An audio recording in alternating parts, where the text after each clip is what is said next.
UDF വിപുലീകരണം വിസ്മയിപ്പിക്കുന്നതാകുമെന്ന് VD Satheesan. LDF ക്യാമ്പിനുള്ളിലെ അസ്വാരസ്യങ്ങൾ നിരീക്ഷിച്ച് UDF നേതൃത്വം.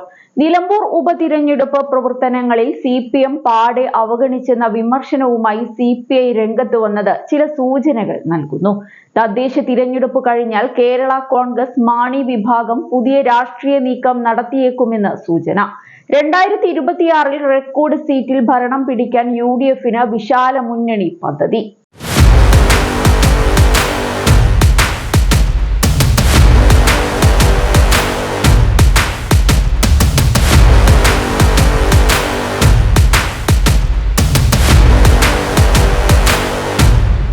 ഉപതിരഞ്ഞെടുപ്പുകളിലെ വിജയങ്ങൾ UDFന് നൽകുന്ന ആത്മവിശ്വാസം ചെറുതല്ല. UDFന്റെ അടിത്തറ വിപുലപ്പെടുത്തുമെന്നും വരാനിരിക്കുന്ന ദിവസങ്ങളിൽ വിസ്മയിപ്പിക്കുന്ന പ്രഖ്യാപനങ്ങൾ ഉണ്ടാകുമെന്നും പ്രതിപക്ഷ നേതാവ് VD സതീശൻ പ്രസരിപ്പോടെ മാധ്യമങ്ങളെ അറിയിച്ചത് LDFന്റെ ഉറക്കം കെടുത്തു. കാരണം കഴിഞ്ഞ 2 ടൈമിലായി കേരളം ഭരിച്ചുകൊണ്ടിരിക്കുന്ന LDFന് അടുത്ത വർഷം നടക്കുന്ന നിയമസഭാ തിരഞ്ഞെടുപ്പിൽ ജൈത്രയാത്ര തുടരാൻ സാധിക്കുമോ എന്നതിൽ ആശങ്കയുണ്ട്.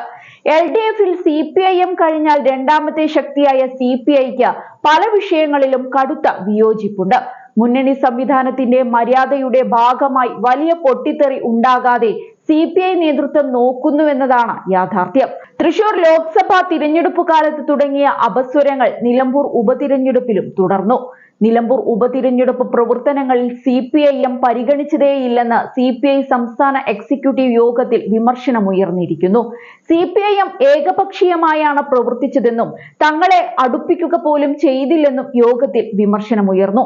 മണ്ഡലത്തിന്റെ സ്വഭാവം പോലും അറിയാതെയുള്ള പ്രചരണമാണ് ആവിഷ്കരിച്ചതെന്നും വിജയരാഘവനും MV ഗോവിന്ദനും മാത്രമാണ് കാര്യങ്ങൾ തീരുമാനിച്ചതെന്നും CPI സംസ്ഥാന എക്സിക്യൂട്ടീവിൽ വിമർശനമുയർന്നു.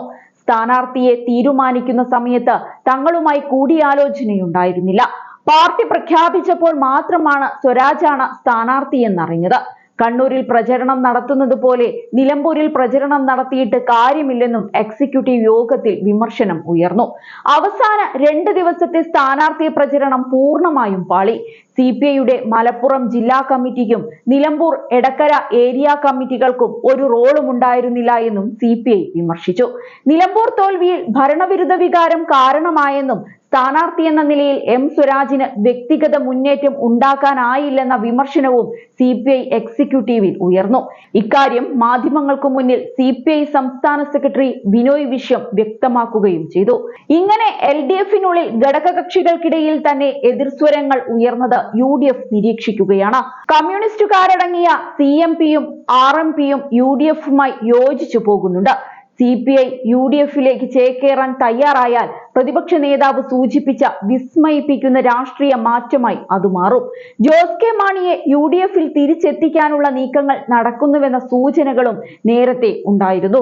റബ്ബർ വിലസ്ഥിരത ഫണ്ടും കാരുണ്യ പദ്ധതിയും ഇടതുപക്ഷ സർക്കാരിന് കീഴിൽ അട്ടിമറിക്കപ്പെട്ടതിൽ കേരള കോൺഗ്രസ് എമ്മിൽ അതൃപ്തിക്കിടയാക്കിയിരുന്നു. വിലസ്ഥിരത ഫണ്ട് പദ്ധതി നടപ്പിലാക്കിയാൽ റബ്ബർ പ്രതിസന്ധിക്ക് പരിഹാരം കണ്ടെത്താൻ കഴിയുമെന്നിരിക്കെ സംസ്ഥാന സർക്കാർ തുടരുന്ന അലംഭാവം വരാൻ പോകുന്ന തദ്ദേശ തിരഞ്ഞെടുപ്പിൽ അണികളെയും പ്രവർത്തകരെയും ബോധ്യപ്പെടുത്താൻ നന്നായി ബുദ്ധിമുട്ടും. തദ്ദേശ തിരഞ്ഞെടുപ്പിൽ കൂടുതൽ സീറ്റുകൾ ആവശ്യപ്പെടാൻ കേരള കോൺഗ്രസ് എം തീരുമാനിച്ചിട്ടുണ്ട്. LDFൽ ഇതിനെതിരെ വികാരമുണ്ടായാൽ UDF അതൊരു അവസരമാക്കി മാറ്റുമെന്നാണ് സൂചന.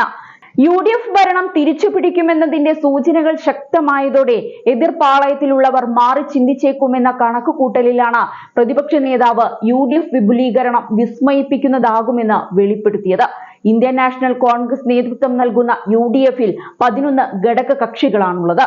Indian Union Muslim League, Kerala Congress RSP, Kerala Congress Jacob വിഭാഗം, Kerala Democratic Party, RMP, Communist Marxist Party, NJD, JSS, All India Forward Bloc എന്നിങ്ങനെയാണ് ഘടക കക്ഷികൾ.